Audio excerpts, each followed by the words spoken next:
রংপুর জেলার পীরগাছা উপজেলায় পশুর প্রতি নিষ্ঠুরতা ও বিকৃত মানসিকতার এক ন্যাক্কারজনক ঘটনার অভিযোগ উঠেছে। এক ব্যক্তি প্রতিবেশীর পোষা মুরগিকে ধর্ষণের অভিযোগে এলাকায় তীব্র ক্ষোভ ও সামাজিক প্রতিক্রিয়া সৃষ্টি হয়েছে।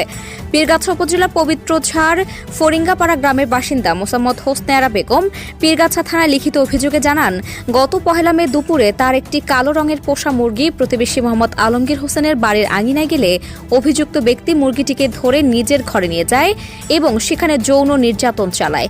অভিযোগে বলা হয়েছে, মুরগিটির চিৎকার শুনে হোসনে আরার যা মোসাম্মদ কবিরন বেগম অভিযুক্তের ঘরের সামনে পৌঁছালে তিনি মুরগিটিকে ছেড়ে দেন। এই ঘটনার পর থেকে মুরগিটি অসুস্থ হয়ে পড়ে এবং পরবর্তীতে থানায় এনে লিখিত অভিযোগ দায়ের করা হয়। ভুক্তভোগীর ভাষ্যমতে অভিযুক্ত আলমগীর হোসেন স্থানীয়ভাবে দীর্ঘদিন ধরে নানা অসামাজিক কার্যকলাপে জড়িত এবং কারো কথা বা বিচার মানেন না। তিনি আশঙ্কা প্রকাশ করেন অভিযুক্ত ব্যক্তি যে কোনো সময় তাদের ক্ষতি সাধন করতে পারে। এ বিষয়ে পীরগাছা থানার ভারপ্রাপ্ত কর্মকর্তা ওসি জানান, অভিযোগটি আমরা গুরুত্বের সঙ্গে গ্রহণ করেছি। প্রাণীর প্রতি নিষ্ঠুরতা ও যৌন নিপীড়নের বিষয়টি আইনের আওতায় এনে প্রয়োজনীয় ব্যবস্থা নেওয়া হচ্ছে।